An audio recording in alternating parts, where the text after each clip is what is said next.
So,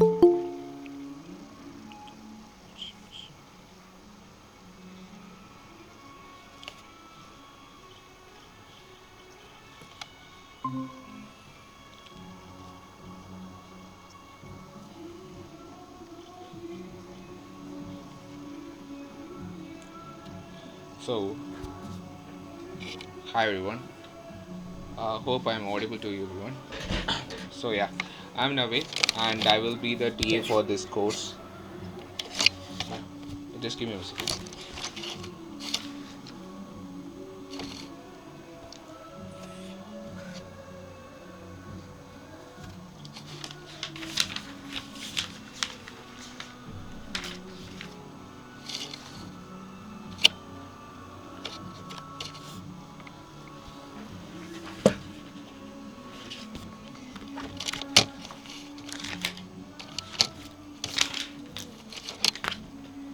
So yeah. So again, I will introduce myself. I'm Naveen and I will be the TA for this course, Optical, Spectroscopy and Microscopy. That is Fundamentals of Optical Measurement and Instrumentations. And the lead was Balaji sir, and he's a professor in IIC Bangalore, and I've been allotted a TA for this one. And yeah, for the first week, this is the first week for the uh, courses to be started actually. So tomorrow is the last date if you want to unregister for the course. Okay, so and yeah, the next point I want to mention is so far the five classes might have done. I mean, you guys might have might have seen the five recorded lecture videos of Professor Balaji Jayaprakash sir, and we will be dealing with that one. And sorry that I couldn't able to make up the PPT, but I will be going through what are the things that he has taught for the past five classes, and it will be just like a kind of a revisit to all of those topics. And sorry if there is any background noises that you are getting from the things, because there was some college fest is happening in our IIT Hyderabad. So let me give you a brief introduction about myself. And I work uh, I'm doing this is my third year PhD uh, in IIT Hyderabad and Center for Interdisciplinary Program. I work for two departments, that is electrical engineering as well as biotechnology. My undergraduate is from biotechnology, BTech biotechnology, and my PG is in MTech in nanoscience and technology. And yeah, uh, right now currently I'm working on microfluidic based sensors. Okay, and I'm just trying to measure a small amount of signals across our cells. Okay, this is mainly to determine the neurodegenerative diseases. So we are developing small prototypes to for the cell visualization as well as for the diagnostic purposes. And yeah, I'm working under Professor Dr. Shishir Kumar, as well as my co-supervisor is Professor Dr. Anamika Bhargav uh, from IIT Hyderabad. So yeah, so the course, the TA things will be quite easy. Like yeah, because this is kind of a theoretical thing, and we will be getting to deal with all the problems while the course is going on. I mean, continuously over a period of a time. And yeah, this is my first TA assignment also. So I will try to put as much effort as possible to get everything to be confined in a very easy way. So I hope my voice is audible to everyone. If not so, please let me know. Okay, you can raise the questions also. If I could able to answer it, I will try to do it as easy as possible. If I couldn't, and I will get back to you as early as possible then. Okay, and I will be sharing about the Google Drive, the PPTs, the notes over a period of a time, because this is a 3 credit kind of a course, and it's a kind of a 12 weeks time period. So every week there is a 2 hours live sessions will be there. And we will be recording as well as uh, we will be posting all this lectures in the YouTube also, so that you can go and revisit the topics again and again. And yeah, you have my personal email IDs. You can text me. There is also what's exactly the problem if you face any of the problem over a period of a time. And yeah, and I hope I made myself clear. And we will be just talking about the syllabus within just 2 to 3 minutes. So if you have any this thing that you want to share, or you want to have any questions about the topics or anything, you can just unmute the mic and ask a questions also. Or if you want to discuss anything, you can also, it's open to everyone.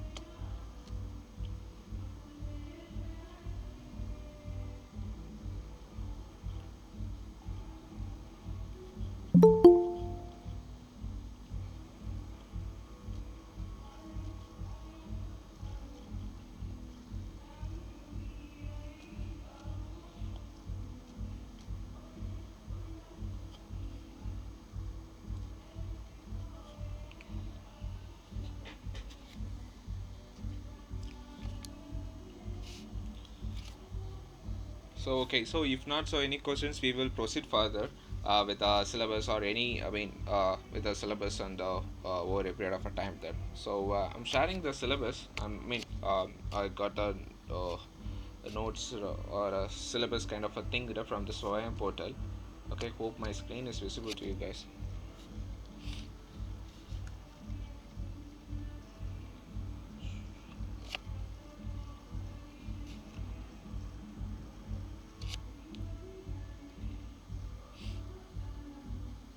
So yeah, so in the first week, this is the course layout. I hope my screen is visible to everyone. If not, so please let me know in the chat box. Okay. Hope everyone can able to hear my voice. So if you couldn't able to hear anything, or if there is any stuck from my end, you can, yeah, thank you so much, Swati. Thank you so much. So yeah, so let me show you the course layout. So week one, so these are the, I mean, in the week one itself, you might have gone through the essential of quantum mechanics, uncertainty principles, probabilistic nature of measurement, postulates of QMAC, Stern, Gerald equivalent in light. I think the postulates of QMAC and Stern, Gerald equivalent in light, you might be saying in the next couple of weeks maybe. The photon picture, PMT response, the linear vector space. So yeah, so this is the 12 week lectures, and these are the syllabus for you to go through it. And yeah, so in today's lecture, and in today's TA research session, what I will be doing is I will be going through this week one, so that you get a better idea about what exactly been taught for the last 5 classes. Okay. And there won't be that much problematic things to be solved about. It's all about the theoretical concepts. Once you get into the week 2 and week 3, you will be dealing with the time space relatable concepts, and you need to solve some sort of a problems, and where we will deal with the ket vector and bra vectors. Okay. And we will be introducing all this concept to you. And yeah, so we will see those things. And the week 2, you will be learning about the time dependent perturbation theories, Fermi golden rule, transition probabilities in light matter interactions, Beer Lambert relationships, Einstein phenomenological treatment, A and B coefficient, and spontaneous emission and origin of fluorescence. Since we are learning about the microscopy, we just need to learn much more about the how the light is interacting with the matters, what exactly the thing is happening at the range. So you can have there is a better visualization if it's a bigger domain, the domain that I'm talking about, the size. If it's a bigger size, you can easily there is a conclude what is exactly happening with the lights that's been interacting on the matter. But if the matter size is been reduced to the sub microns or sub nanometer regime, what's exactly? Okay. That is the basic idea of this course. And so yeah, so in week 3 we will be talking about the fluorescence, week 4 quantization properties, week 5 emission origin, stimulated emission origin dependence through Fock states, and week 6 also laser emission. Okay, laser is one of the most important part, and we will be dealing with a lot. Okay, monochromatic lights and how they will be interacting.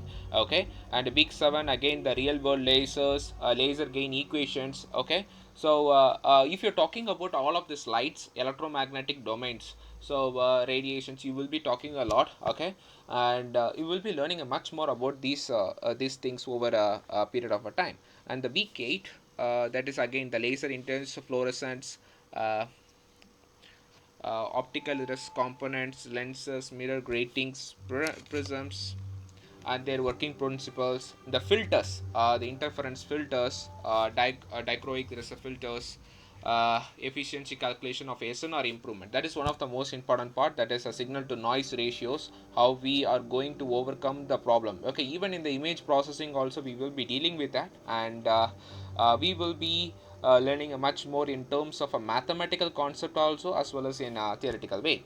In week 9, that is intro to optical hardware, common opto-mechanical assemblies, setup simple laser based spectrometer using gratings in lab, calibration and acquisition of fluorescent spectra. Okay, and in week 10 you will be learning about the photo detections, QE, quantum yield, dynamic range of short noises. There are many number of noises also there. So if you're talking about anything in terms of a noise, you will be talking about the ping, short, flicker, thermal, and these might be hindering your signal to noise ratio also, and how you are going to reduce it. Okay, that we have to deal with it. PMTs, photodiodes, photoresistors, understanding common metrics and specs, detection electronics. Okay, if you're talking about the detectors, there are different things. CCD arrays is CCD is there, and then a photo multiplier tubes is there, and yeah.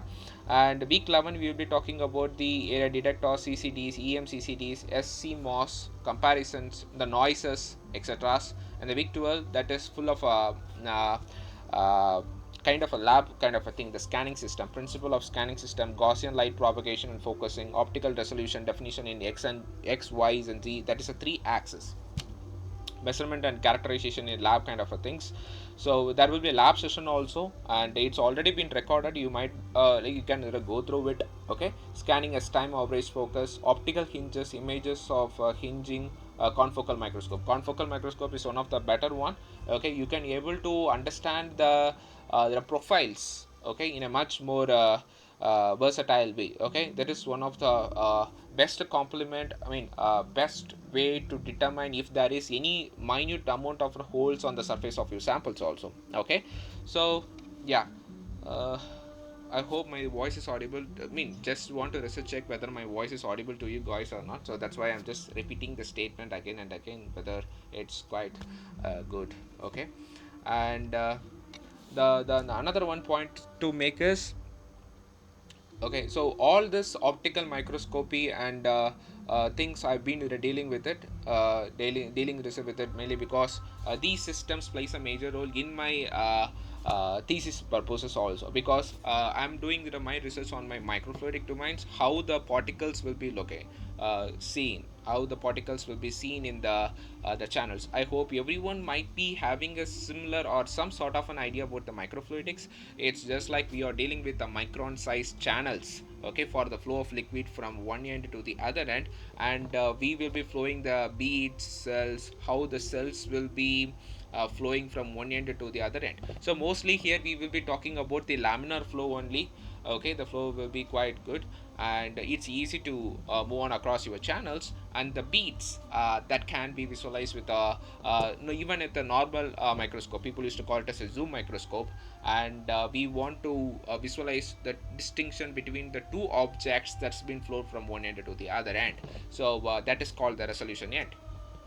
So if you have seen the first 5 videos of Balaji sir, you might have gone about the have a good impression on the resolution limits. Okay, the Abbe's equation. He might have thought a lot about the resolution, and before coming into the resolution sets, he might have set a 2 to 3 parameters. Okay, and how the Paul Dirac's equations comes into the picture. So I just want to confirm that again.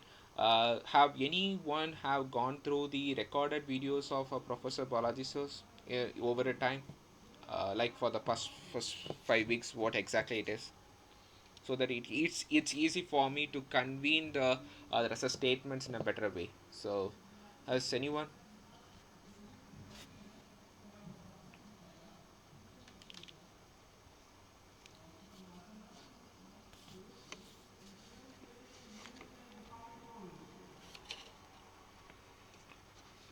So again, I'm repeating the question. Have anyone watched the videos, recorded video lectures of?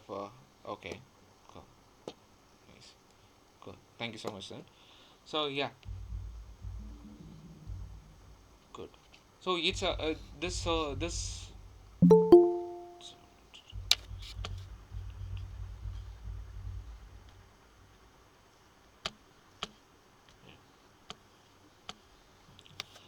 So yeah. Uh, mm, yes, yeah. Thanks, sir. So yeah, only for the first 5 videos only I'm talking about. The first 5 videos is the week one session, and I will be covering only that five video session in a only. And I just want to give a revisit to all of those concepts in a better way. So that like we will be in the same page over this 12 weeks, because every weeks, like this week I will be covering the past 5 recorded videos. In the next 2 weeks, the week 2, we will be reading some of the concept relatable to the week 2 also, and I will try to sort out the problems, what are the mathematical concepts that's been arising in those domains, because the perturbation theory is the most important part when you are talking a lot about the disturbances. Okay, the disturbances that occurs in the domains. So so we will be just talking about that. And let me just start with the basic phenomenon, how this course is being structured. Okay, start with the structures then. Okay, let me share the screen. I think it's already been shared. Let me move on to the OneNote. My video will be on, and if you have any doubts, you can put the message in the chat box, or otherwise you can unmute your mic and ask the questions also, so that I'm like I have my earphone also. Like if there is any noise, I mean, if any of you raise the questions, I will be easy to hear about that. So everything is welcome over here. So yeah, if I did there's anything by mistake wrong now, you can also comes up with a solution for it. So the question and everything is open to all. I just want to confirm the statement again. Okay, cool. So let me move on to the notebook. So yeah, I hope my notebook is visible to everyone.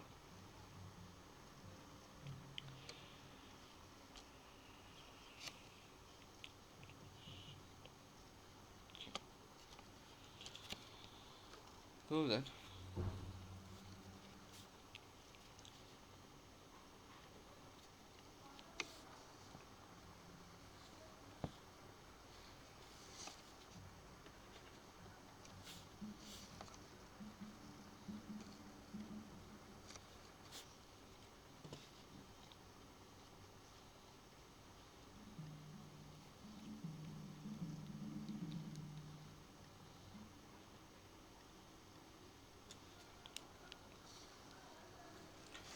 Cool.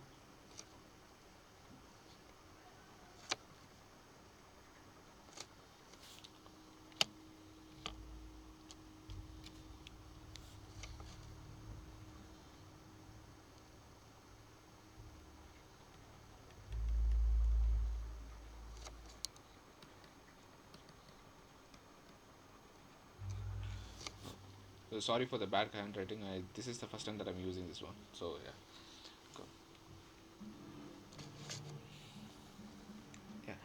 So the basic idea of this course is mainly to develop the conceptual model of what an optical equipment would be. Okay, how the optical equipment is being constructed. Okay, starting from the source the sample, the analysis, as well as the detector. So it will be, there is a completely segmented into three of the most important part. First, it will start with the laser source, and the main part will be relatable to the analysis of your samples, and the final one will be the detector. Okay, so that will be is mainly used to probe a living system, or a self-condensed matter system, or for a matter any physical or chemical system. So the main ideology behind this is to inspect what we exactly seeing and what we are exactly infer from those observational facts. Okay, uh, uh, how the light is interacting with the matter. To be simple, to be straight away to the point, how the light is.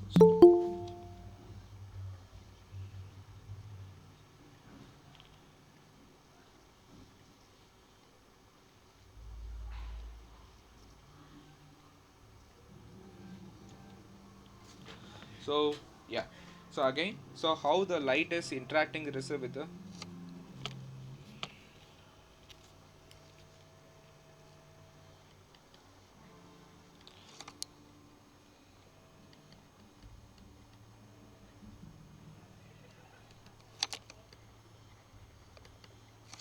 I think it's better not to use this one.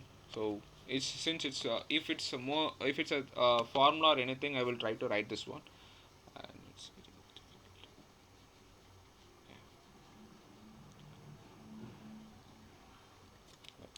so yeah, so again, so the system, whole system is comprised of three important set. One is a light source, the analysis system, and the detector. And the main ideology is to get an observation how the light is interaction with the matter. So you can able to get a lot about informations, and we will try to dissect and understand that each part of the equipments. Okay, what exactly all of them are trying to confer or infer from the facts. So how the, what is the exact principle they are operating on, and finally, uh, to use it to understand their advantages. So why we have to use these components, and how far they can able to produce the advantageous approach to visualize your samples, and how we can able to overcome these certain limitations. Each and every systems will be having their both pros and cons, and how we can able to increase the pros and reduce the cons. Okay, so first we will be talking about the source. Okay, so here so the people who joined late, I'm trying to revisit all the concept what's been mentioned in the recorded lectures, so that we can able to have a quick idea about what we can go through over a period of a time. Okay, so the first part is a light source, the source that we are going to talk about. Okay, the source. And then there are many optomechanical hardwares also. The optomechanical hardwares are nothing but the shutters, or the camera shutter is also there. Okay, and this is mainly for routing the light, and then you can see pass the light through the your detection systems also. Okay, and uh, yeah, so sorry, there is a mainly sorry if you were able to hear some background noises. That's mainly because of some something is happening in our college as a fest. So yeah, and the light source. How do we generate the light source? It can be anything. So mainly people used to go for the laser, that is a monochromatic light. Okay, if you talk about the normal light, you will be having the different resist spectrums. Okay, the different spectrum when it passes across the prism, you will be having a different frequencies of lights also. Okay, but how do we route them through the various parts and optical elements, how we can able to pass from one end to the other end, what are the ways that we can do it. Okay, so yeah, first we even if it's get passed throughout your system, your detector has to be in the way to sense it, to probe it, and follow those signal that transcend, that can able to convert the signal into an readable the format. Okay, so normally how they have been designed is you need something, the source, and it can be in the middle, it can be a transducers also. The transducer is mainly used to convert one form of a signal to another form also. And the detector, the final detector, the detector can be anything, that is a photo multiplier tubes or CCDs, it can be anything. Okay, so the detector main purpose is to probe the matter. Okay, probe the matter with light, how and what is exactly happening. Okay, and how it is interacting with the matter. Okay, and if we were able to understand it, if we want to predict what exactly happening, that is to unravel the principle of dynamics that happens within the system itself. Okay, when the light interacts with your matter, uh, what's exactly happening, whether it can able to change some of the properties of your matter, either it's not. Okay, so in the future, in the next week, we will be talking a lot about the perturbation is nothing but the disturbances that are present within the system, whether the disturbance is happen mainly because of the light or not. Okay, so whether this disturbance is same for both the microscopic and macroscopic scale. Okay, we will be talking a lot about this. Okay, so there are two types of mechanics, one is a classical mechanics and the quantum mechanics, and each have their own advantage and the disadvantage also. Okay, here in this part, we will be unraveling the mysteries behind the quantum mechanics and how this quantum mechanics tries to sort out the problems relatable to the light interaction with the matter. Okay, just give me a minute.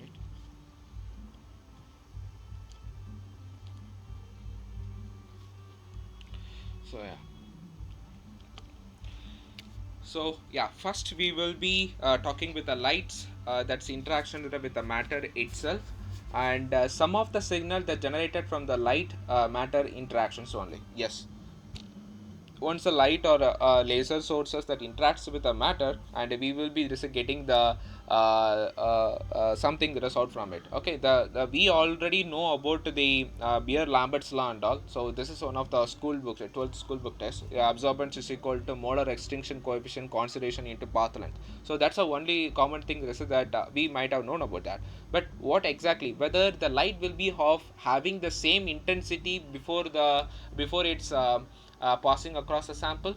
Okay, after passing across the sample, whether the light intensity will get decreased or not. Okay, and we can able to answer more number of questions with regard to the same using the quantum mechanics also. Okay, in classical mechanics, they just made a simple point: light doesn't make any kind of disturbances on your samples. Okay, but in quantum mechanics, people made a point that when light interacts with a matter, there is some sort of, even a small sort of disturbance will be observable, and that we can able to number it also. Okay, anything that can be observed and number, it's not non negligible. Okay, so you can't eliminate that. Okay, you can able to easily predict, okay, these are the changes that are happening at a small scale also. Okay, that's what the quantum mechanics dealt with it. And there are many people who played a huge number of impact on this. One is a Schrodinger, another one is another one person is from forget the name of the person also. Okay, so the Paul Dirac. Okay, so the Paul Dirac is the one who brought the two persons impact, and yeah, so the Schrodinger and the Heisenberg's uncertainty principle played a major role. Okay, so Paul Dirac is the one who brought all the postulates. Okay, the Schrodinger's postulates as well as the Heisenberg's to bring into a broader subsets, and give us a detailed information about what's exactly happening at the subdomain level also. Okay, and we know about what is exactly the uncertainty principle, that is the del x dot del p, that is greater than or lesser than is equal to h divided by 2 pi. Okay, so the momentum, the position. Okay, how is it possible to exactly locate the particle in a particular spaces or not. Okay, but how we are going to link that equation over to this place. Okay, and we will be dealing with that. So yeah, so the first week we will be covering this only, how the quantum mechanics concept is been dealing with understanding the or figuring out the positions of your particle in the particular space or not. So the, as I told, okay.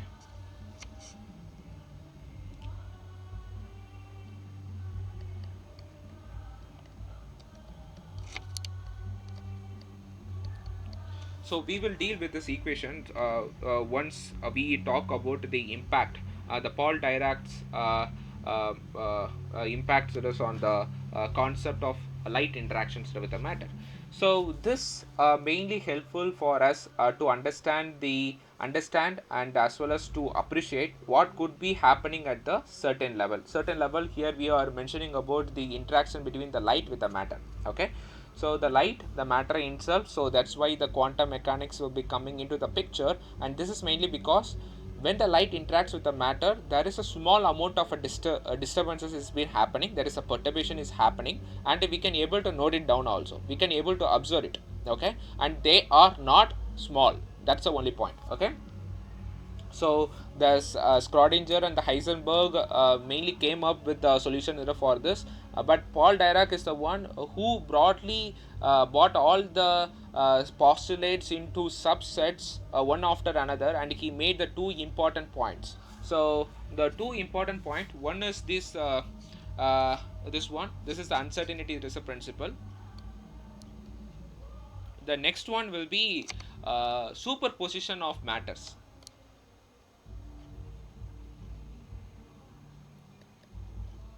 People used to call it as a superposition of states or matters, how they will be helpful with each other. So we will be talking about this. First we will try to cover this uncertainty principles. Okay, they also called as a principle of superpositions. So let us understand the things in a much more convenient or easy way to put forth. Okay, anything that can be explainable in an easy and simple terms would be the better way to approach the problem statements. So I hope this can be easily said out, because putting forth the quantum mechanics in the table with simplified terms is difficult to do. Even the physics people will be making a toughest job on that. So I will try to put forth in a simple statement so that each one of us can understand.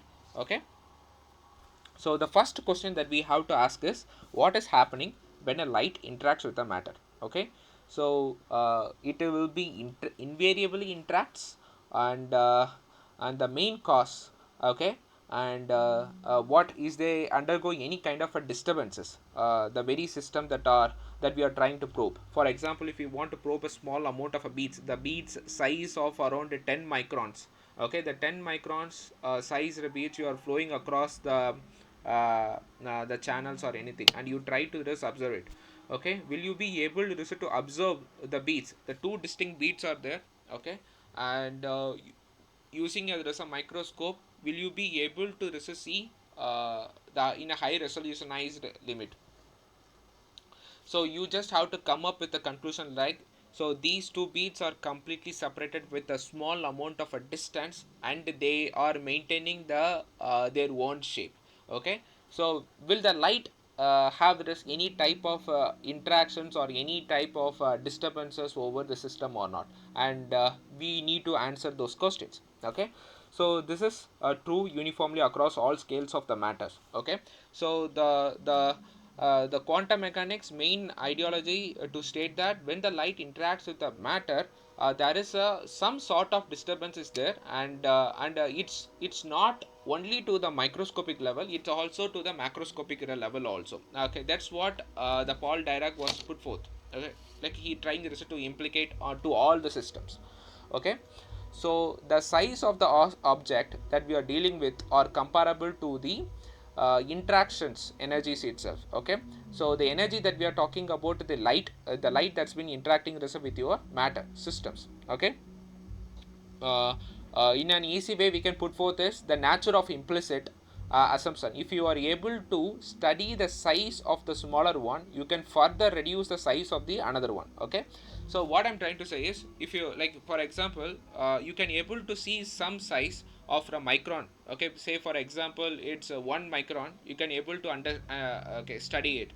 You can able to observe it in some sort of microscope. Mostly people used to go for the SEM. Okay, and if you can able to give a get a better resolutionized image of that size. Okay, will you be possible, okay, will you be is it possible to go further? If you get a chance, you can able to further reduce the resolution, okay, from 1 micron to 500 nanometers. Okay, hundreds of nanometers right now we have reduced, and if you were able to study that, that also makes a quite impact on it. Okay, uh, the main ideology is to put forth that whether you were able to reduce the resolutions over a time scales or not. Okay, yeah. So how we are making these statements, how we can able to make this statement whether we were able to reduce our size from 1 micron to the hundreds of nanometers. Okay, so over a period of a time. So we make this because we neglect, okay, neglect the interactions or neglect the disturbances that this measurement process or the interaction process itself to the system that we are studying. So this term is mainly for the classical mechanics. Okay, so I have already told you about why we moved on from the classical mechanics to the quantum mechanics. Okay, the classical mechanics states that, okay, you can able to observe the systems without disturbing this its path or trajectory or anything. Okay, if you have watched the video, Professor Balaji might have mentioned one thing. If the cannonball is been spinning around the earth or spinning in the space, okay, you can able to visualize the cannon in the ball with some image. Okay, and the photons, they don't even disturb the trajectory of the cannonballs. Okay, they you can able to easily visualize it. The cannonball is moving and you can able to capture the image of it. That's a classical mechanics. But the quantum mechanics put forth the point, okay, if it interacts, there is some sort of a disturbances is happening at the level at the level. So that was a term it's been mentioned in the quantum mechanics. Okay, so yeah, so however that is not true. The classical mechanics that's been mentioned, that is not true, and that is the statement that Dirac made. Paul Dirac was trying to make that there is some sort of disturbances or something is happening at the level of light that's been interacting with your matters. Okay, and that is kind of an assumption also. Okay, uh, okay, so when the light interacts with the matter, there is a disturbance at the sub-size range, and that is non-negotiable. Okay, non-negotiable in the sense non-negligible also. So again, I'm making the statement. Don't feel bad that I'm again and again I'm making the statement. This is mainly because we have to be very convenient to us about the particular statement that we are going to make. So the one particular statement is there is some sort of disturbances is happening at your micron scale, and this assumption is being made by the Paul Dirac by making a certain subset level assumption from the Schrodinger as well as the Heisenberg's principles. Okay, so quantum mechanics deals incredibly or with a system of this kind of. Okay, so the quantum mechanics deals with the systems of the micron sizes and how they were able to, how the light has been interacting with the micron sized or submicron ranges also. Okay, I hope I made myself a clear between the classical mechanics and the quantum mechanics. Classical mechanics is not valid.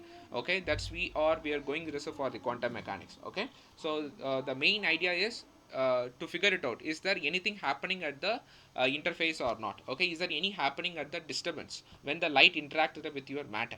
Okay, and Paul Dirac comes up with the conclusion, yes, some sort of a disturbance is happening. Okay, so while studying this, we will also be learning this about the resolution limit. Okay, and that's been well put forth by Abe. Abe principle. I hope everyone knows about the Abe principle. So in the classical mechanics, you might have a good idea about what exactly the resolution limit is being described. That is lambda divided by 2 Na. It's been the numerical aperture. The numerical aperture Na is nothing but the mu sine theta. Okay, but instead the if you go on through all the stepwise problematic or alignment or what you can say that stepwise procedure for sorting out that or coming up with a particular problem, then there will be there is a quite complex in the classical mechanics itself. In this quantum mechanics, they were able to come up with a conclusion by implicating only the two important phenomena. Okay, so yeah, so we will be dealing with that part also, how the quantum mechanics comes up with the better solutions when in talks with the resolution limit, how we can able to determine the resolution limit of something. Okay, so yeah, so so so first we will be dealing with the uncertainty principles. So till now I want you like if you have any there's a problem with anything now, you can just say the message also or in a chat box also, so that uh, everyone will be the I mean, I will be very happy about that. If there is any there's a problem, you can come up with a solution for that also.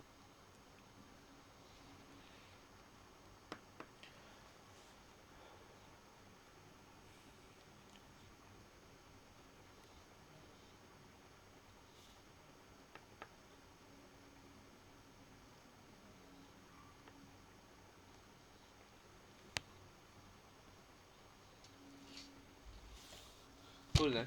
So let's proceed further.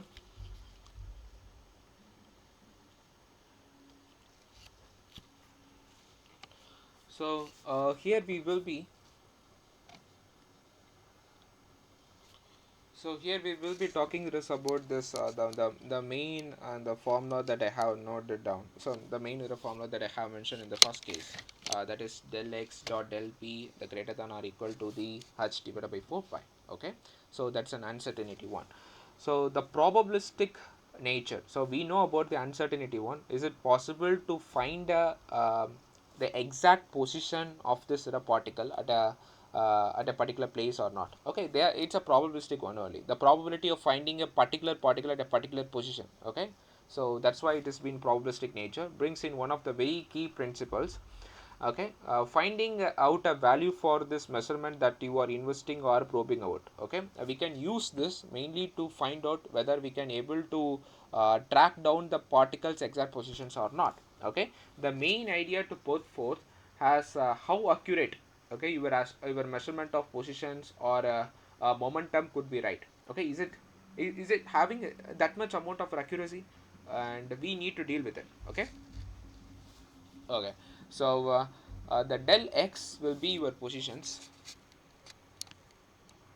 Okay, so the del x,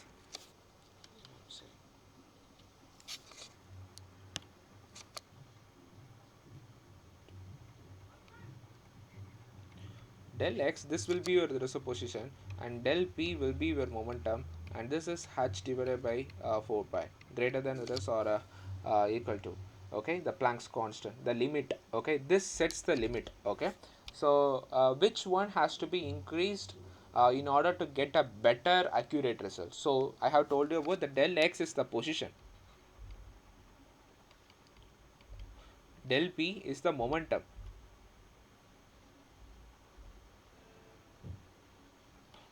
So how the Planck's constant divided by 4 pi plays a major role. So again, I'm saying to you that the classical mechanics have come up with the resolution limit, but we can able to derive the resolution limit from combining the two of the most important factors. Okay, so yeah, so again, if you are talking this about the resolutions, like some of the people is are from a different era backgrounds, I just want to give a better view about the resolutions. Okay, I have told you in a picturized or in a theoretical form. So the, if for example if you have 2 points, okay, and if you observe this the 2 point sources in the microscope, and even if there is increase the magnification over a time, so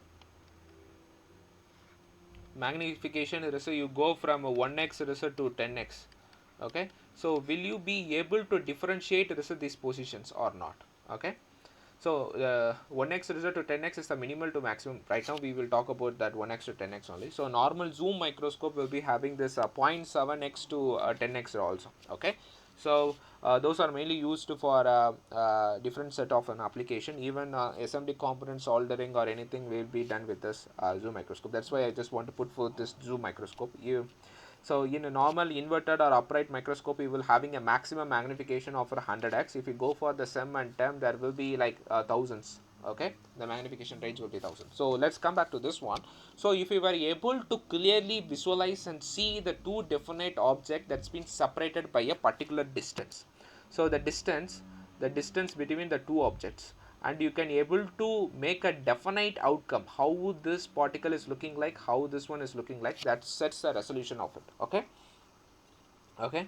So yeah, and if you want to get a better pictorial representative in terms of a graph right now, because in image processing and all, you will be talking about the graph, how the like in x and y axis. Just give me a minute.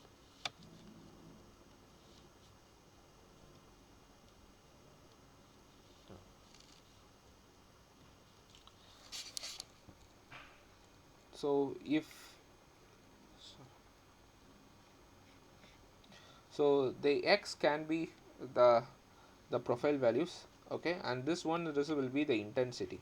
Okay, if the light hits on a particular object, the height will be increasing, and again this will be. So this is exactly the result for two sets of our points. Okay, and again I'm putting in a better way.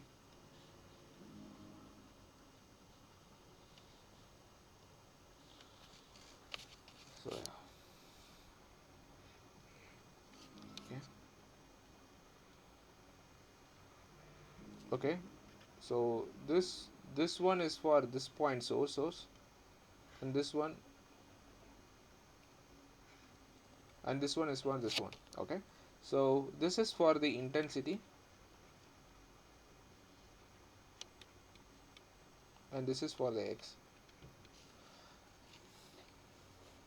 So you can also say that x is for the distance between the two definite point sources. Okay, so when the light intensity hits on a particular object, so the intensity is quite high. If it comes back, and yeah, so this distance you can call it as a definite limit between the two point source. Okay, but if you increase the magnification over a period of a time, these two curves that you are seeing will be coming nearby to each other, just like that it will be coming. At the end you will be having a single curve only.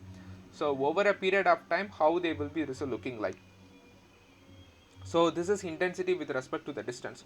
So this why I have explained this part is, this is the main part of your microscope, that is which will set the resolution limit of it. Okay, so here we are talking this about the resolution limit. I just want to give a better view of it. So how we can able to see the two point sources clearly, that's been separated by the definite distances, and this also we are dealing with the intensity with respect to the x. Okay, and yeah, so the next point that I want to make is the lens with the light. Okay, so just give me a minute.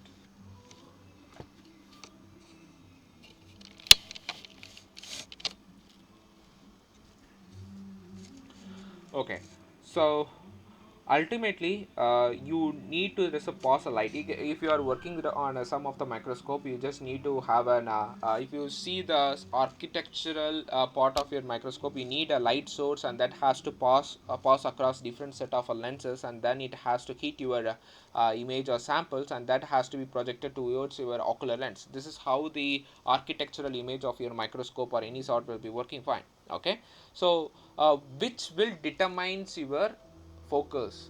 Okay, the focus is nothing but how much you can able to get a like a better view the rest of your image. So that's what it's called as a resolution point. So if you have a lens, okay, so lens and the light rays are there coming. Okay, and they will just converge, and this point is the focus point. Okay, people used to call it as a focal length, and then they will get it as a diverge. Okay, so in practical in the case, okay, in theoretical case you can say this is happening. Okay, but if you are talking about in practical or real type scenario, they will converge to the extent, but they don't converge just like this, they converge like this. Okay, they will try to be very close, and they will diverge actually. Okay, there won't be that much sharp. Okay, so they won't be received that much. If you see the theoretical as well as the practical one, there is some sort of a thing will be there. Okay, so people used to call it as WF, the order of, okay, so the width of the focus, okay, the extent, okay, the particle or what do you call it as the extent is of your object, how much it can be visible, okay, the width, whether the width will be increasing this or not. So you have to just figure it out how what's exactly happening with it.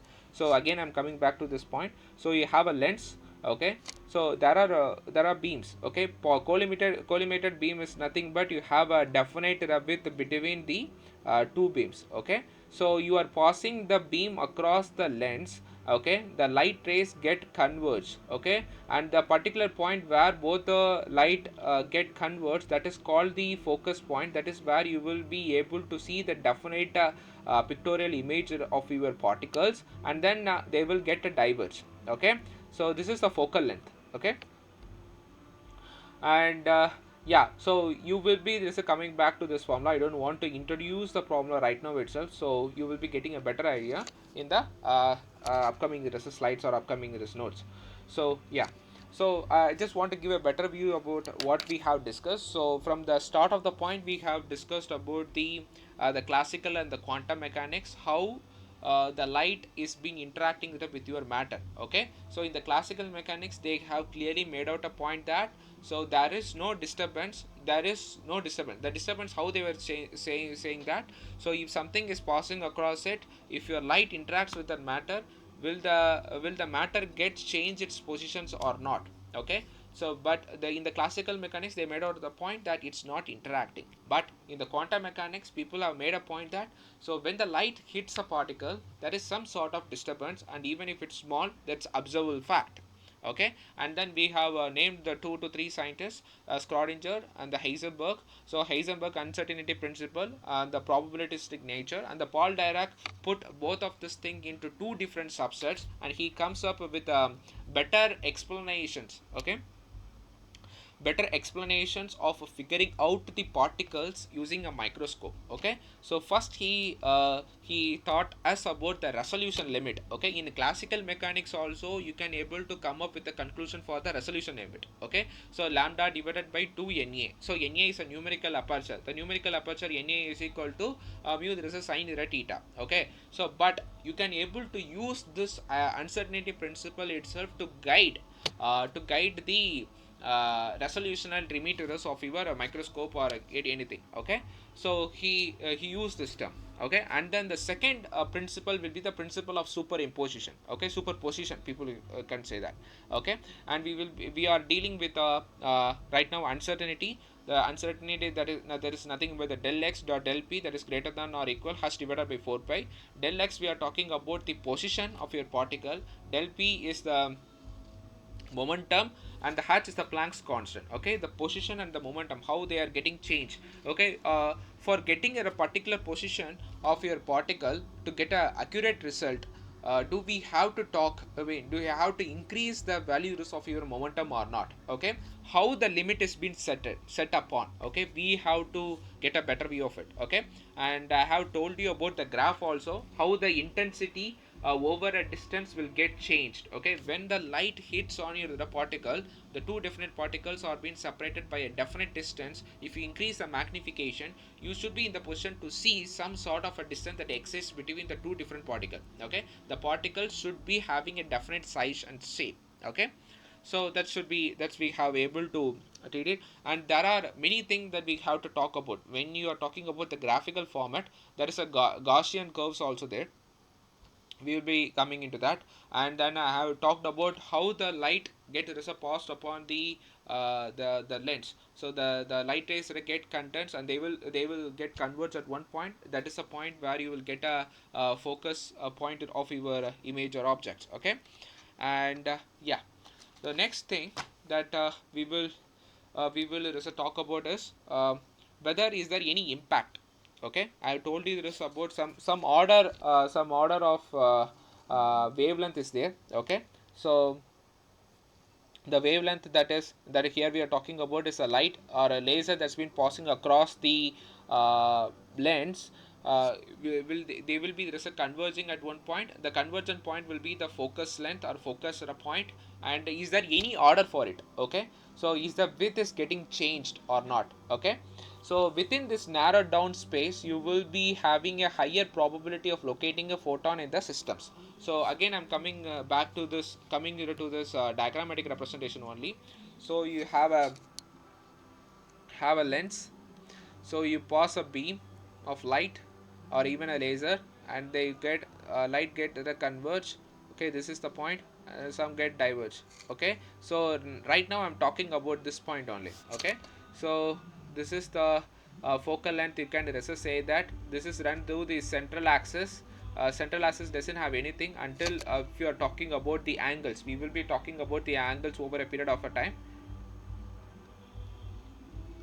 Okay, so this focus point, so what is exactly, so at this point only you can able to visualize the photons. Okay, so within this narrowed down space, this is the narrowed down space, you will be having a higher probability. Okay, so ultimately ultimate our aim is to find a particle within the particular space limit or not. Okay, so whether we will be having a probability of finding them or not, so you will be having a higher probability of locating a photon, the particular photon in the system.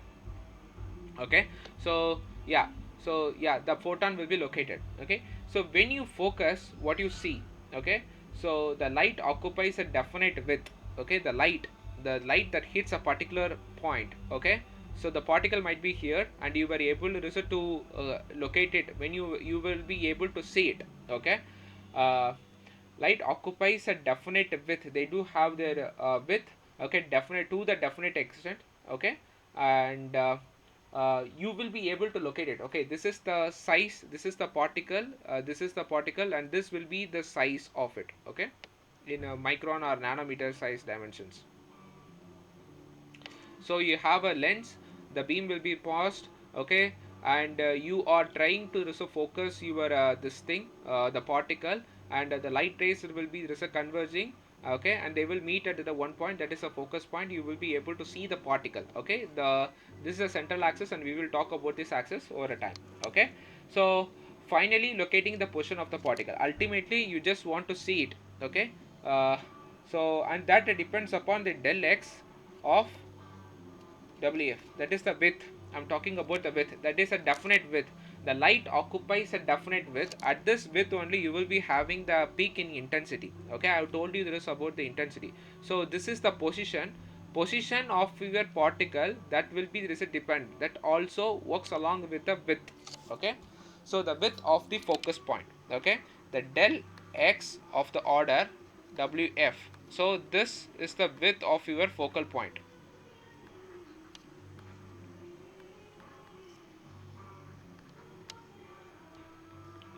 So the del x is nothing but the position. Okay, yeah.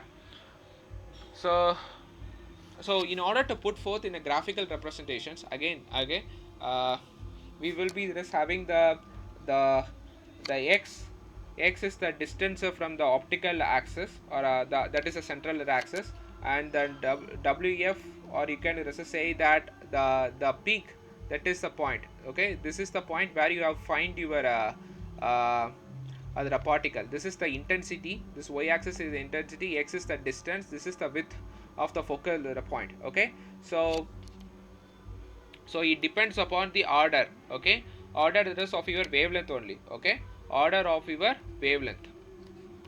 So the light that's been collected and converged, you have a focal point, you were able to locate the position of your particle also. Okay, and that depends upon your wavelength. Okay. Sorry for that. Finite width. So yeah, so let's have a quick recap about what we have deal. So first we have deal with the distinction between the classical mechanics and then quantum mechanics, and then we have dealt with the how they are completely different between them. And right now we are proceeding with the Paul Dirac's equations. One is based upon the uncertainty, and whether we will be able to locate the particle in a particular space or definite space or not. Okay, that is the most important thing. Okay, therefore that only we are dealing with the del x dot del p, that is greater than or equal to h divided by 4 pi. And we were talking about the light that's been passing across the lens and that's been interacting with your particle, and you will get a definite intensities. Okay, and yeah, so we will try to figure out the positions. Okay, and in that equation itself you can able to see that the one will be the position and another one will be the momentum. Okay, so first we have to find out the position. Okay, so we have to increase this momentum to the extent so that we can able to track down the position of your the particles. Okay, so uh, yeah, so the momentum to be increased to the great extent. Okay, ultimately the light has to be narrowed down, mainly this to the point where we would be able to predict the limit.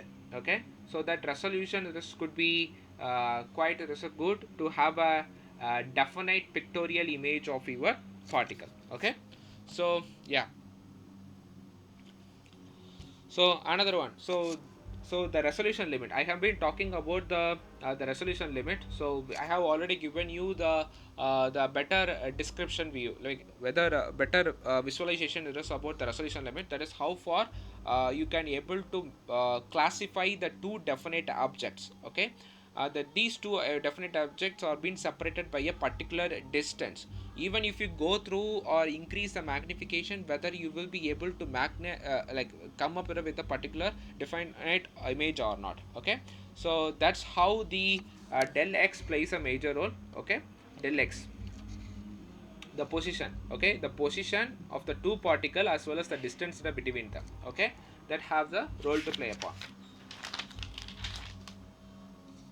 So we have also seen the resolution limit with respect to the intensity x and how they will be changing over a period of a time. This is the distance between the two parts.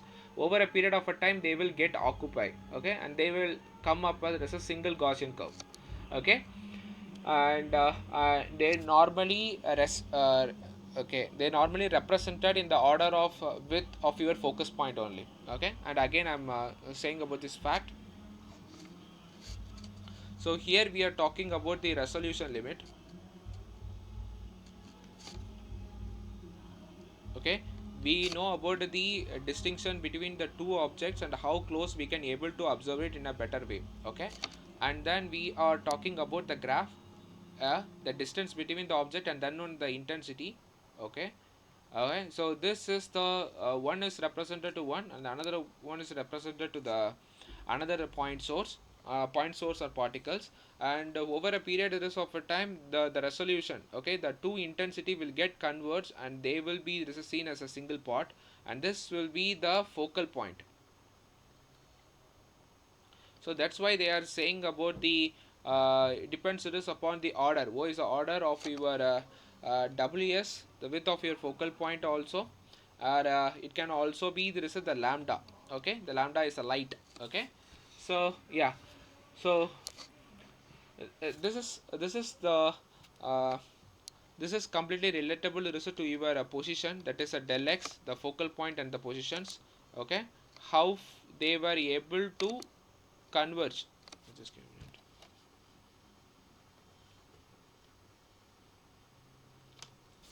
How sorry.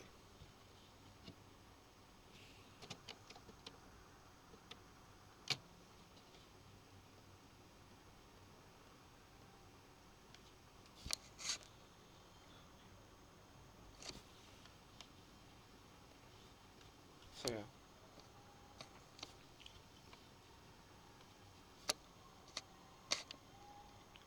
so you have a lens, the light, and they have a convergent point. Okay, and that depends upon the del x, that is the uh, again accuracy of photon positions, I mean photon positions. Okay, so the converge before they start to diverge after the focal point. So this is the point they will get converge before they get to diverge. Okay. So yeah. So with this, if you have any result doubts, you can unmute the mic and ask the questions. So this is all relatable to the class 1.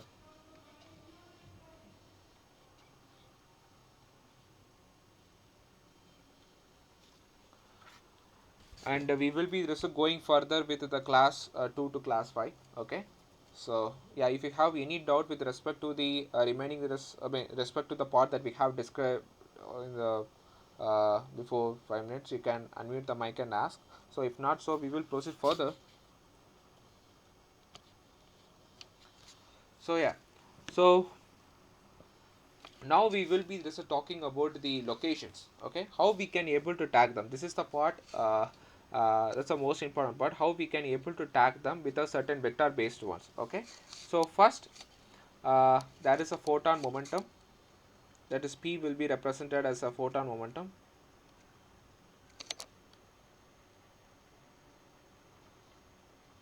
Okay, and it's been h cross dot k. Okay, so photon momentum I representing as a p, and then h I'm representing as the h divided by the lambda, the Planck's constant, and then k cap, people used to call it as a kappa factor. Okay, so this is mainly for the direction of propagation of the photon, how the photon is getting interacting with the matters. Okay, the kappa. Okay, so which is okay, and then we can represent this p, okay, the photon with the momentum as with a magnitude. Okay, and then h divided by lambda. Okay, so the h cross can be represented as h divided by the lambda also. Okay, so this kappa vector is a kind of an unit vector. Okay, it's a unit vector, so that propagates along the direction, sorry,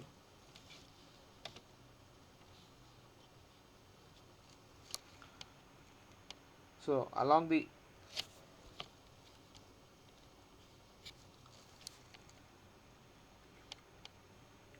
so along the direction of propagation of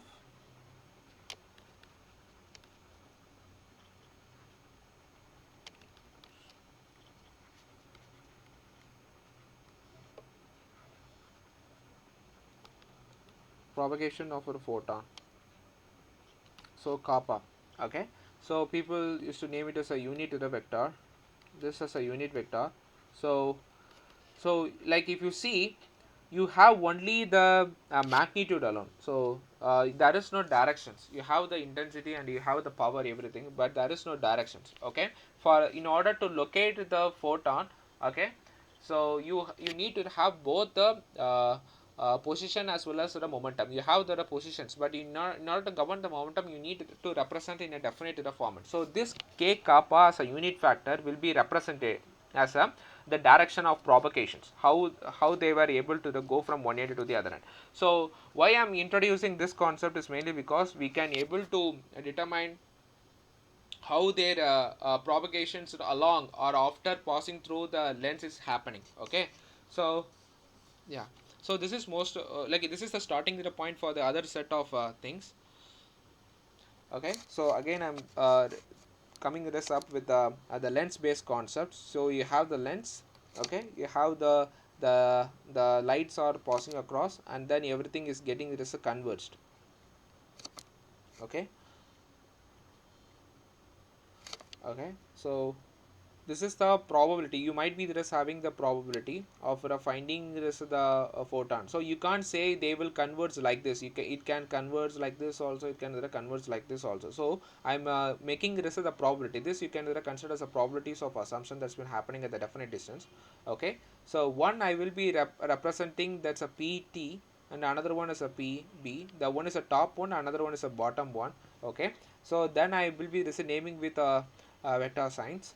Okay, so okay, so one will be governed by the kappa vector. So this directionality, here we are talking about the directionality.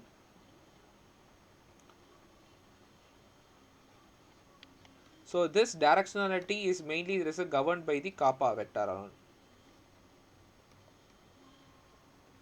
Okay, So maximum uncertain in the momentum and minimizes the x. Okay, so you will be okay in order to exactly figure it out where the particle is, del x dot del p greater than h divided by the rest of 2 pi. So here if you want to exactly determine the position of your particle, you have to maximize the uncertainty in the momentum and minimize this is the x. Okay, here this is a momentum, you have to increase it and you have to decrease this one. Okay, so yeah, so both the top and bottom lights are same in magnitude, but they're only difference in the directions. Okay, so here we are talking this about the photon that's moving this from the top. Okay, from top to this bottom, here the bottom this to top. Okay, so they each of these photons will be having the same magnitude, same resistance, but their difference only lies in the directionality. So it is going from bottom to top. Here it is going, it is coming from the top to the bottom. Okay, so we can able to explain them in the difference between the two parts, that is p t minus pv. As I told, the only difference lies in the directionality alone. Okay, that is the momentum. Okay, so here we are coming this up with a definite equation so that we can able to eliminate the classical mechanics in terms of resolution part. Okay, so I'm trying to come up with an equation for the resolutions. Okay, so the first part is the comparison between the classical and the quantum mechanics. Right now we are trying to figure it out how the equation for the resolution limit will be set in the quantum mechanics when compared to the classical mechanics. I have already told you the classical mechanics is lambda divided by the two NA numerical aperture sine, I mean mu is a sine theta, but how it will be looking exactly in the quantum mechanics, we are going to see about that. Okay, so yeah, so right now we will be dealing with the theta forms.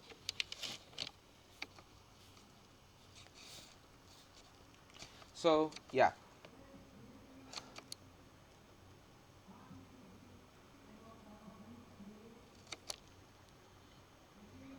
so this is the focus point. So your two beams are coming. Okay, this will be your central axis. Okay, so right now we will be making a angle kind of a thing. We will be coming up with an ideology of angle theta. Okay, so this is the focus point.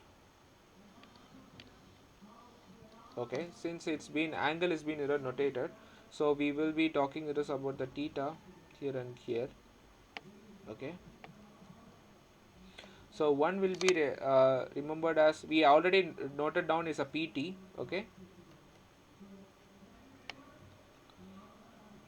this is for a pb, this is bottom one. Okay, so one will be called as a cos theta, so the cos theta, and another one is will be the sin theta. Okay,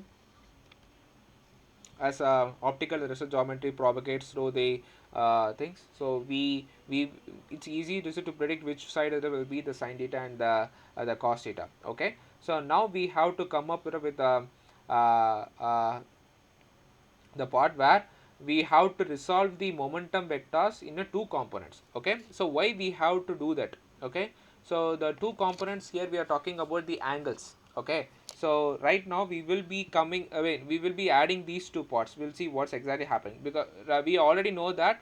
So del p is the magnitude of a pt minus pb, right? So we are going to subtract both of this thing. Why we have put the subtraction is mainly because of the directionalities. Okay, both of them will be having the same magnitude, but the direction is completely different. Okay, so del p is equal to pt cos theta plus pt sin theta minus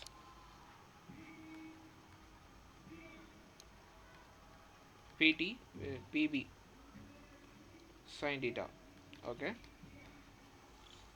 so this is a magnitude. Okay, we shouldn't have to make sure this is a magnitude. So since so this cos theta and this cos theta lies parallel to each other, they will be automatically get cancelled. Don't go on with the thing.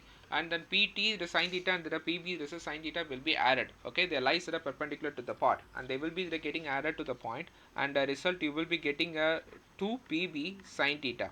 Okay, so ultimately the PT will be converted into a PB. Okay, so they do so run so straight to each other.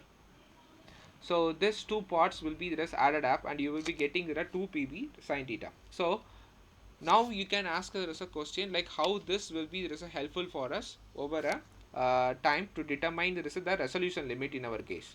Okay, so now we are going to put forth in the equation, in the momentum equation.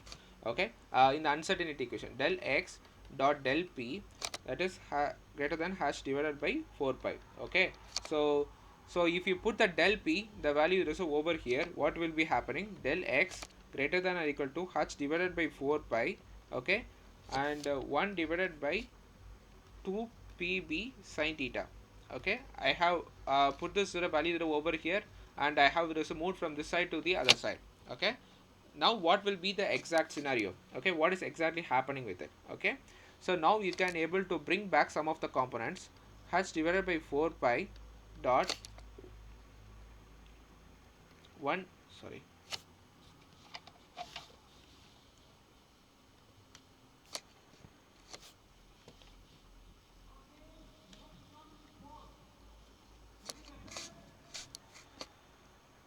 so this one, and 1 divided by, we will take out the factors, and the 2 sine theta will be there. Okay, and then we can equate this with the 8 pi pb sine theta. Okay, and then finally we know about the p. Okay, we know about the magnitude of the p. I have already told you this about this one. So the del magnitude this of the position vector or momentum will be h divided by lambda. So we are going to bring that one also. So h divided by 8 pi. Okay, 1 h divided by the lambda, 1 divided by this is sine theta. Okay, so we are going to cancel it, lambda divided by 8 pi sine theta. Okay, so see how they are relevant with respect to the classical mechanics. In classical mechanics, we know the formula for the resolution. Okay, so it's been set by lambda divided by 2 na. 2 na is nothing but 2 into mu sine theta. See how close they are. Okay, the angle, the optical errors angle, the geometry, optics errors geometry plays a major role.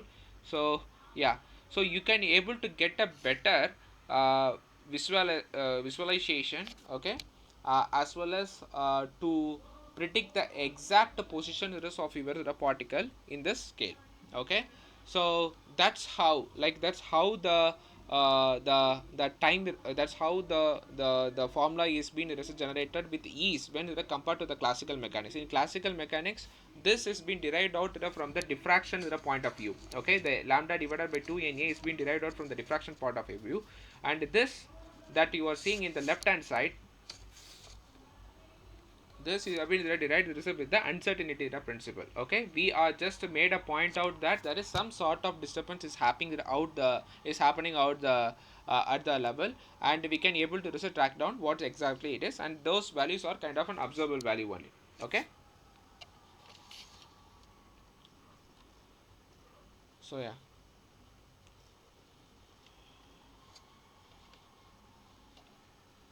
good. So the next part that we are going to study is the laser source. Right now we have learned with the light. Okay, so if you are dealing with a laser, what will be exactly happening? Okay, for example, in light and all, you will be having a definite spectrum, multiple spectrums will be there.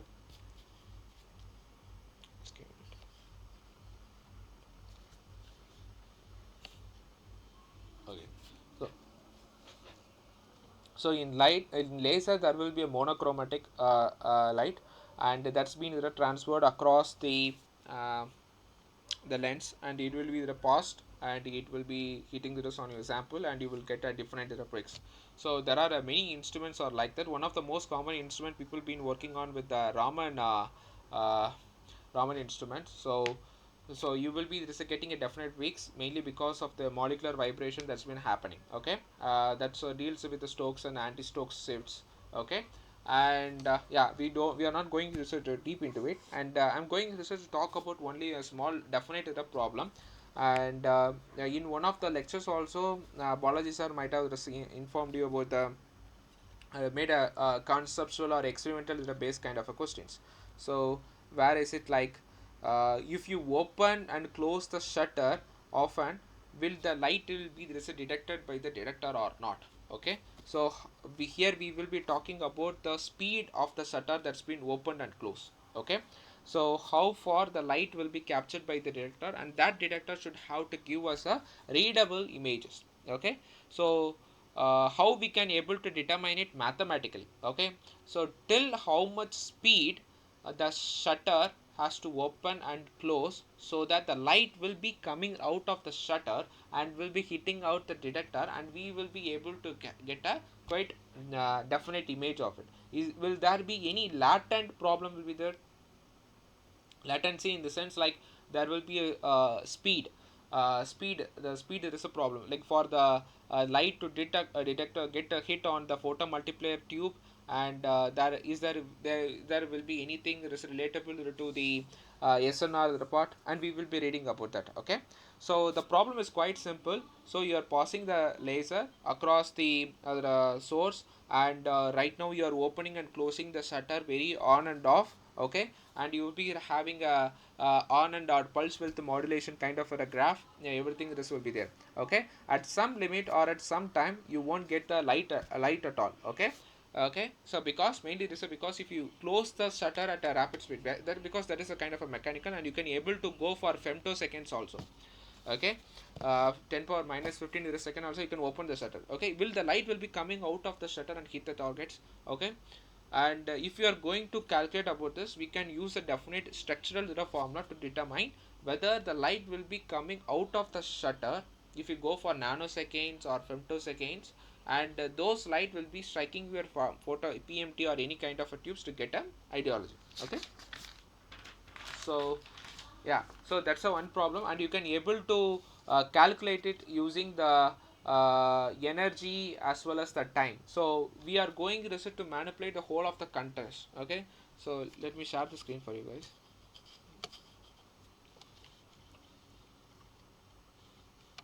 So we are going to interchange the contents over here. Okay, so first we have seen about the del x dot del t, and then it's greater than or equal to h divided by 4 pi. So we are going this to replace with the energy and the time scale. So this will be replaced as a del E, and this will be replaced as a T. So here we are going to predict about the time reserve frame only. Okay, so we know about the energy. Okay, E is equal to h nu, that is the frequency rise of light.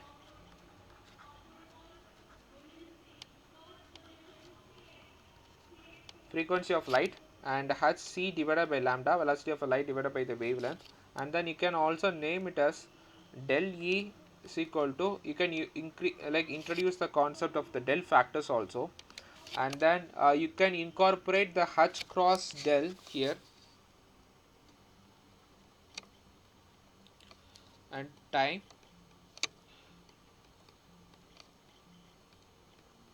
and then finally you will be resulting up with.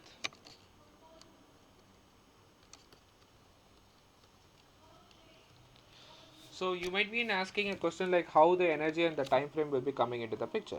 So the form that we are going to use in connecting the uncertainty is the measurement of energy with the uncertainty in the measurement of a time. So we are going to replace with the momentum as well as the position with respect to the energy as well as the time. Okay, here what is the main problem is, so how fast you can on and off the shutter so that you can able to get a better visualized image. Okay, the light will be coming out of your shutter or not. Okay, that's what we want to calculate. So for that only we are focusing on the time period. Okay, so how there is a speed or limit has to be on your time scale. So here we got the formula del t is equal to greater than or equal to 1 divided by 4 pi del mu. Okay, so yeah, So whether we will be able to locate the photon or not, okay, with the help of this del t. Okay, so this del t has a huge impact on the location of your photon. Okay, so and you can say relate this with the bandwidth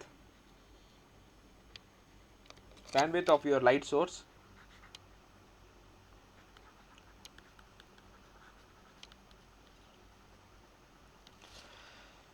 So we can just give a measurable product like c divided by lambda 2 minus c divided by lambda 1.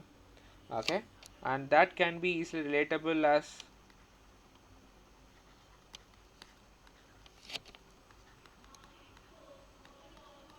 control c. Okay,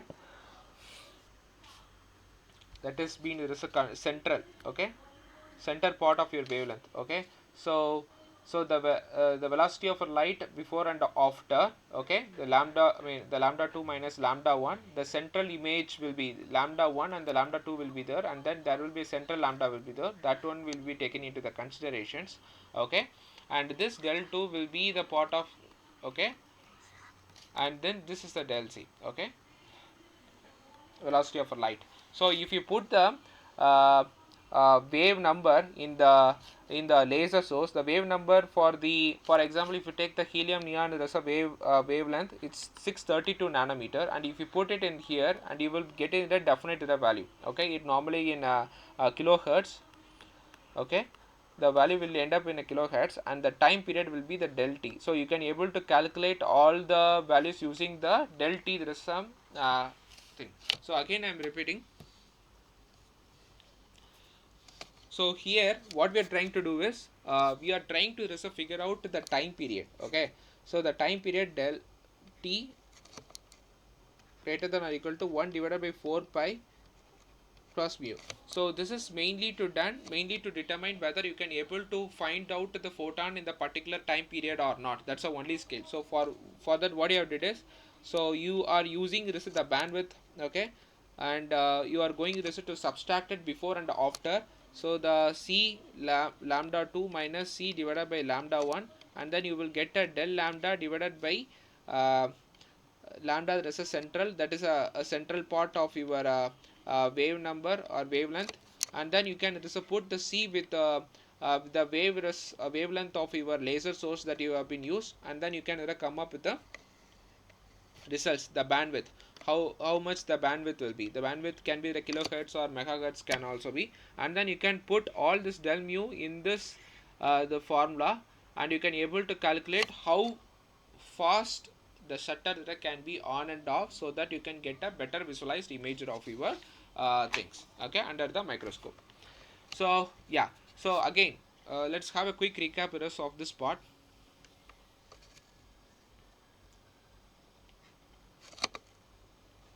So from starting, what we have discussed is uh, the light interaction with matter. Okay, and then we have learned about the classical mechanics and the quantum mechanics, and how the light will be behaving differently. Okay, so whether is there any disturbance being observed at the interaction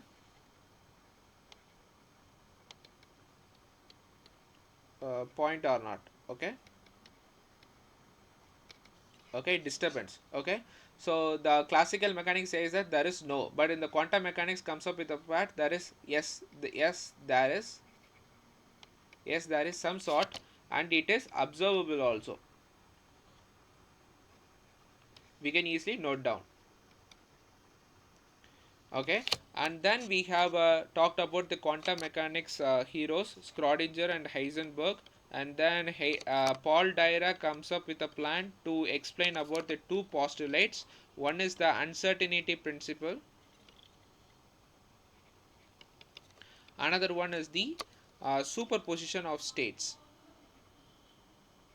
Okay, in as uncertainty principle, we know that del x dot del p greater than or equal to h divided by 4 pi one is about the position, another one is the momentum. Okay, so if you want to get the exact position of your the particle, you have to drastically there is increase or reduce, you just have to the plan it accordingly. Okay, so what's exactly this happened when the light has been interacting with this kind of a smaller amount. Okay, and then we were able to get a better view about the resolution limit also. So the resolution limit, how far we can able to observe the two definite errors object. Okay, they are definitely separated by a particular space. Okay, and that's the most important point. And we have learned about the graph, how the intensity versus the distance of these 2 point sources will be looking like, and how they will be appear over a period of a time if we tend to increase with the magnification part. Okay, the Gaussian curves.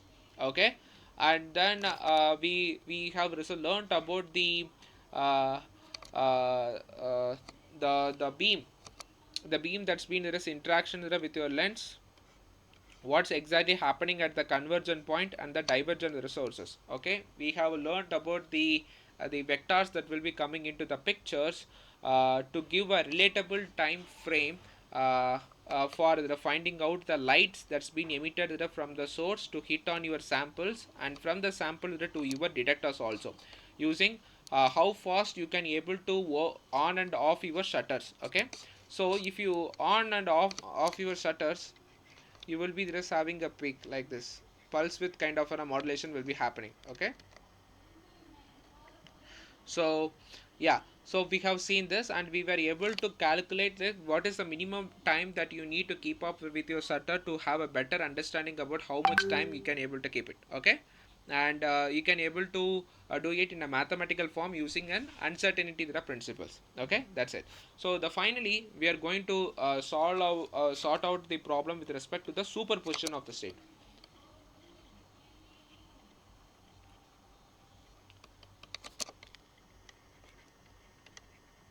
Okay, superposition of states.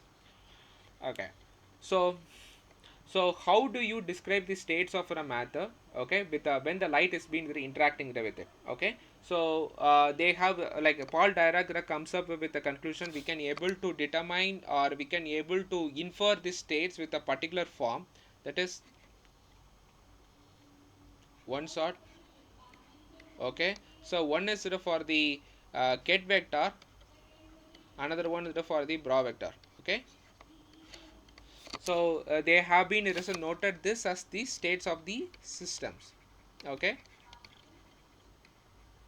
so we will be talking about the Hamiltonian operator in the next classes. Here we are talking about the superposition errors of a states, how the Ket vector and the Bra vectors will be looking like. Okay, so yeah, so if you are talking about the single state of a system, for example, if you name it as a P, you can put it forth just like this. Okay, this can be represented as a particular state of a system, and you need to observe what exactly happening with a particular state. Okay, so yeah, so let's go get on to the experimental setup part. Okay, so first, if you have a light source, okay, and that is being passed across the polarized filters. Okay, so the polarizer filters or the crystals, they will have a certain directions. Okay, with respect to the axis. Okay, when the light or a photon is being passing this across this filter. Okay, these light don't have that amount of directionalities. Okay, with respect to their thing. So when they pass across this crystal, they do have the definite directions. This light photon particles will have a the same direction with respect to the crystals itself, the polarizable filters. Okay, so this is what we will be just observing. Okay, so but if we have another filter that is completely rotated in a 90-degree, what will be happening like a 90-degree, and if it's pass across this, there won't be that much amount of light, there won't be, this is zero, the light intensity will be zero, and there was be there's a change in the index also. Okay, so no light and then no photon rest at all after it passes across this 90-degree shift in the polarizer crystals.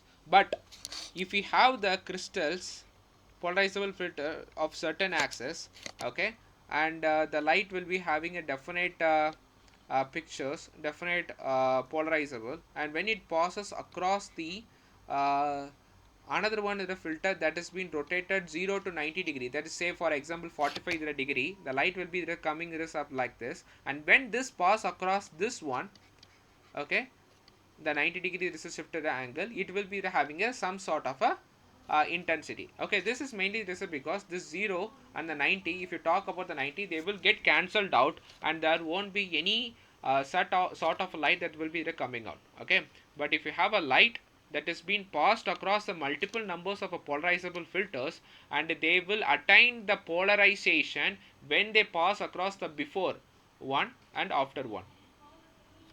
So for example, here I am passing a light, okay, polarizable source, I mean the light source, they don't have any directions. When they pass across this polarizable filter, they occur that they take down this directionalities. Okay, when they pass across the cross sectional of a 45 degree or 35 degree angle, again they will attain this directionality, again they will just go across this. But this same thing won't be happening at the top phenomenon, mainly because they will cancel out each other, there won't be any sort of a things that will be there. Okay, so this is the superposition of states, but how you will be representing it, okay, that's a most important point. Okay, okay, so uh, people this will be calling in terms of a parallel. Okay, one will be called as a parallel, another one will be called as a perpendicular. Okay, sorry for that. So so in order to represent the vectors, they will be denoting it as one as a parallel form and another one is a perpendicular form. Okay, so how we are going to denote them, denote these kind of states of a matter. Okay, so we can utilize the uncertainty principle mainly to get an idea about the energy and the time also, and we can able to come up with the minimum there is a bandwidth. Okay, if you want to localize the light to the shape and the shape in time, then you need to have a higher color contrast also. Okay, so using this states for a matter or vectors, you can able to have a better localization, you can increase accuracy. Okay, so Paul Dirac comes up with a superposition. Every system has its own unique characteristics, unique parameters, definition, as well as the unique descriptions. So this superposition of states comes up with the denotion kind of a format in order to explain us about what's exactly the each system is made up of, how each system is completely different in terms of properties, characteristics, as well as the description, and all of this being encoded within a particular frameworks. That's why in the first point itself I have mentioned about the ket vector as well as the bra vector, how they will be looking like. Each of them will be having the magnitude as well as the directionality in order to locate about the particular particle in a particular time space. Okay, so that can contain information about the everything. Okay, the ket vector. So yeah, mainly to find out the problem of physical measurement into a vector space description, so you can able to get a better idea in the vector space itself, vector space description format also. Okay, so and then the light has its now we are talking this about this one. The light has its own unique set of properties. When they will be crossing across the filters, they definitely gives us value, that's the value will be represented, and because of this basal filters or any sort of a filters that's been present when they're passing across one after the other. Okay, so this lights hit on the photomultiplier tube, and in the photomultiplier tube two things will be there. One will be the cathode, another one will be the anode. The cathode will be there is a comes up with a certain sort of a substance. Okay, when the light hit on this, the electrons will be generated, the electrons will be cascaded and as well as multiplied. Okay, and they will be they are coming us out of it, and they will be giving us a definite image what exactly we have seen, that can be seen in the oscillators also, oscilloscope. Okay, in order to have a better visualization. So if you see all this the output image of the PMT tubes, it will be looking exactly like this.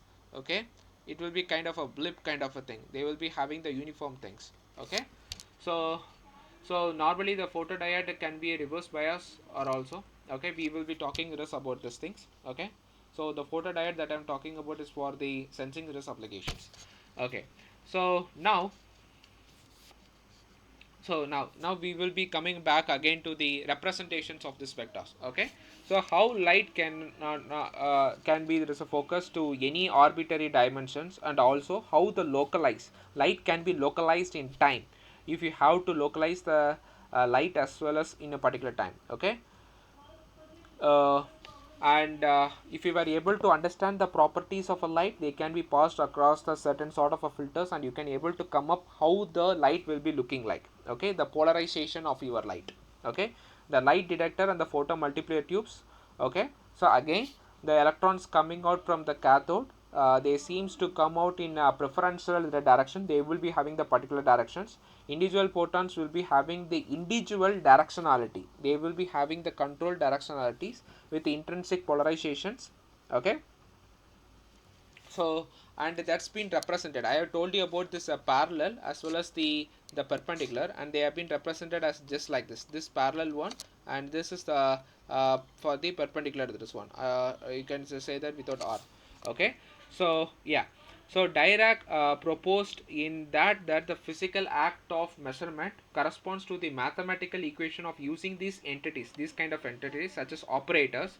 The physical measurements correspond to use of an operators. Okay, so how we are going to use this vectors and operators in order to give an understanding what exactly the system is meant to be.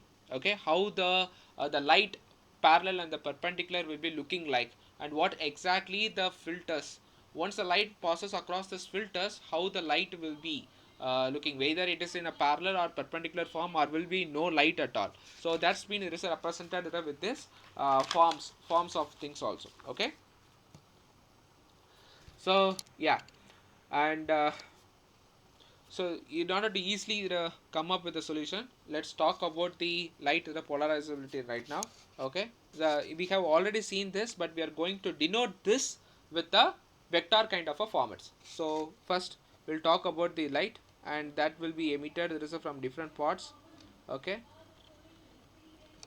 okay, and then we have a filter.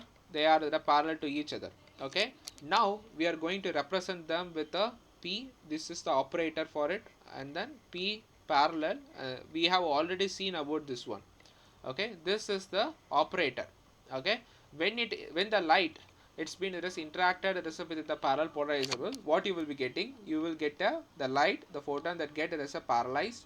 Okay, with respect to the this thing. Okay, so if it passes across the this one, how it will be looking like. This is for the perpendicular, again the p cap, again the perpendicular. So again it will be, this is just looking like a perpendicular only. Okay, but if it has a combination of both uh, this one and this one, how exactly these two will be looking like when the light is being passed across, how the polarization. I have already told you about, if the light is been passing across these two filters that are completely 90-degree recessive, it will get cancel out, and there won't be intensity of a light. Okay, and you can able to easily explain it in the representative format. We know about the p cap and then p parallel. Okay, and then p parallel, this is 0 only. Okay, there won't be any thing to happen upon. Okay,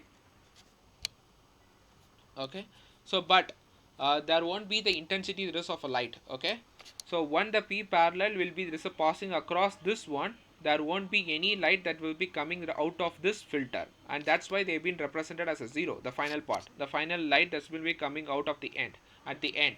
So but I have already said about one solution. In order to overcome this problem, you can put another one, that is there is a shift in the 0 to 45 degree or 0 to 90 degree, and that filter you can place it in the middle, and how they will be looking like. Okay, so you can use them as a combinations. So again I am stating the point. So you have this one, and you have, these are the filters. Okay, so these filters are there, the lights are passing the rays across it. Okay, so one will be having uh, this parallel form. Okay, and how you are going to represent it.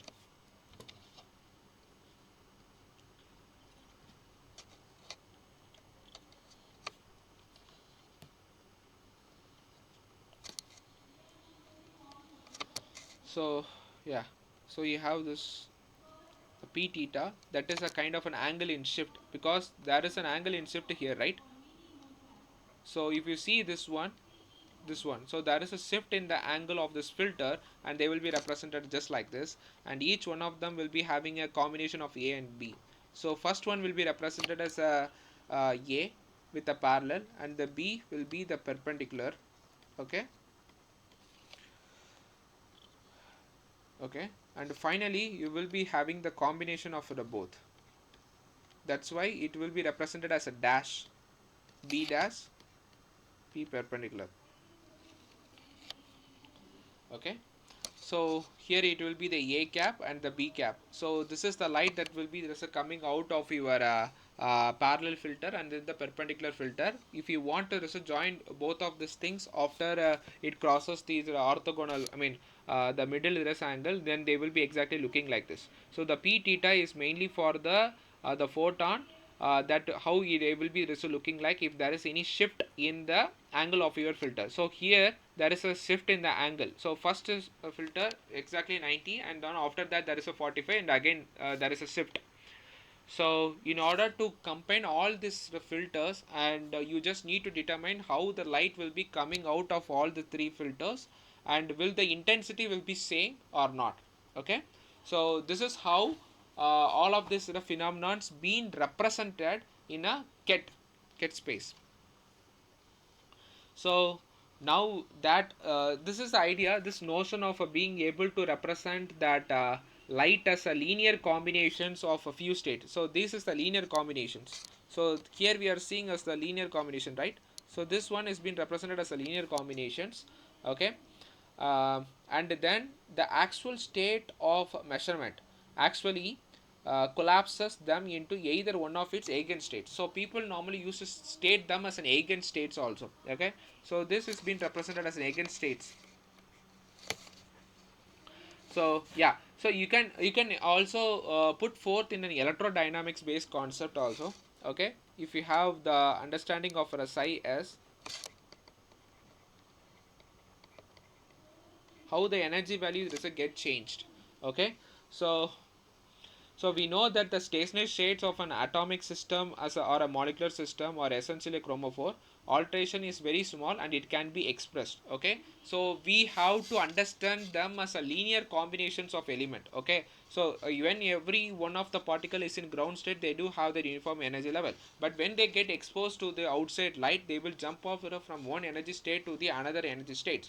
So in order to combine them as an linear sum, you can able to did represent all of this parts as a summation of an and then electronic resist states. So what happens to the occupations of these electronic states when they get energized from the external energy stores? So now the state of the system in presence of the light as a linear combination of the previous node state. So they have been added from the previous node state to the current state. Okay, and stationary electronic state of the system, and then we would like to energy associate with the systems, how they've been associated with the energy for each systems. So finally we can able to determine through a specific operator, through a Hamilton operator. So through a specific operator we can able to determine how we can able to localize them in a particular and specific way. Okay, so yeah, so this part, this is the superposition risk of a state, and again I'm stating the point. Okay, so superposition of a state is nothing but how you can able to give a description to the particle. Okay, that's been coming or passing out of your filters. So here we are talking about the filters, the parallel filters also, the parallel filter also, the perpendicular filter also, as well as there is a filter that gets changed.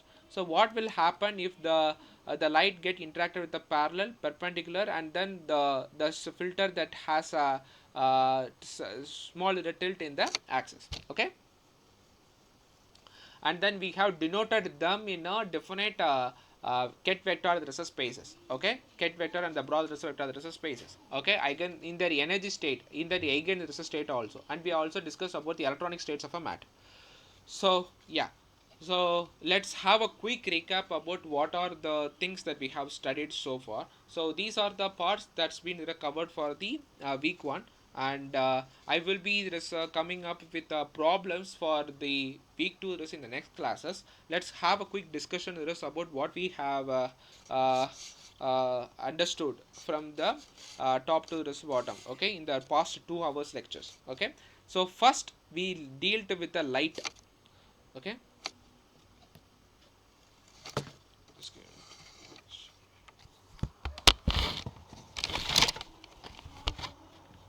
so first we have dealt with the light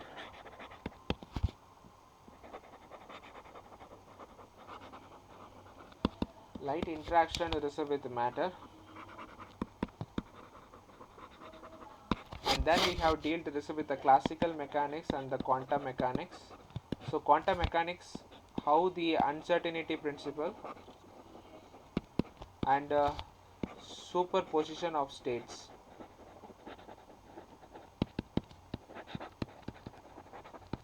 can be grouped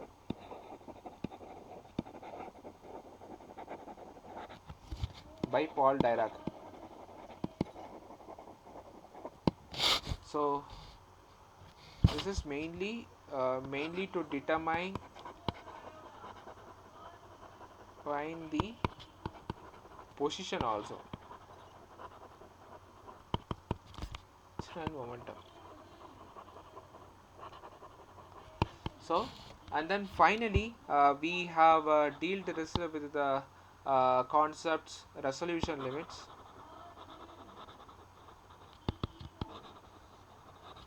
Okay, and then we were able to calculate the distance between the two finite point resource sources with respect to the intensity and x, and how they will be looking, and what is the exact definite distance between them. And then uh, we have come up with the energy and the time scale with the formula also, by exchanging it with the x and this a p, to have a definite idea about um, uh, what's exactly happening, to have a definite idea about uh, how we can calculate the shutter speed. Okay, the closing and the opening of your shutter on and off shutter on and off with the time frame, so that we can able to get a better image. Okay, that is a conceptual erasure problem, and we will be dealing with that in the next class. And then the next part we have dealt with is the superposition of error states.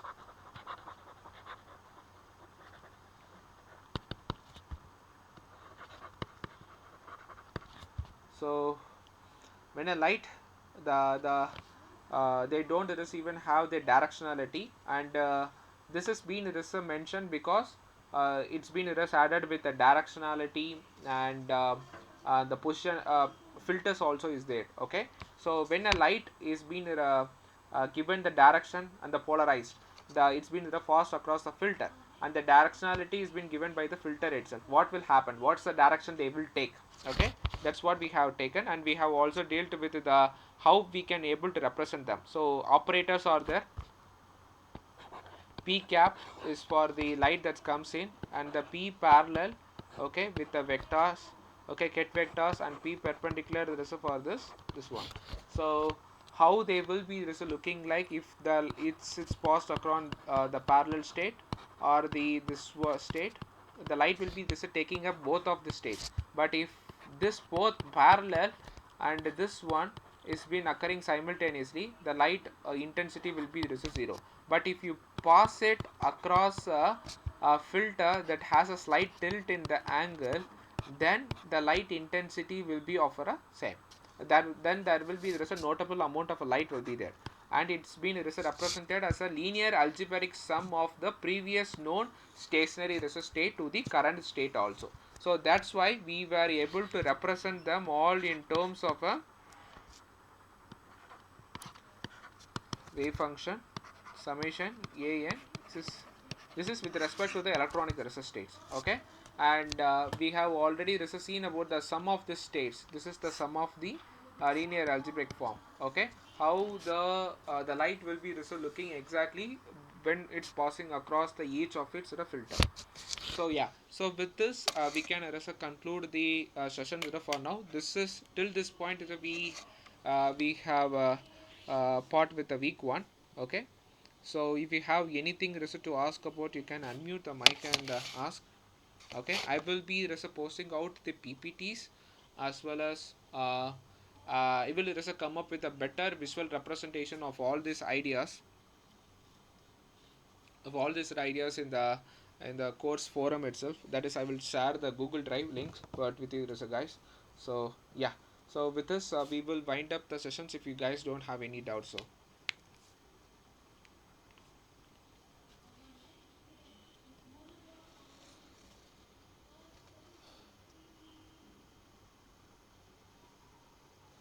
So yeah, so I will upload all the notes and the lecture things in the Google Drive, and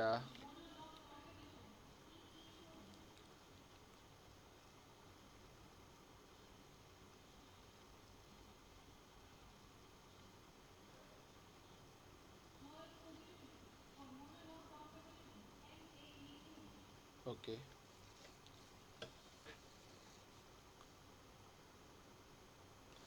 Okay,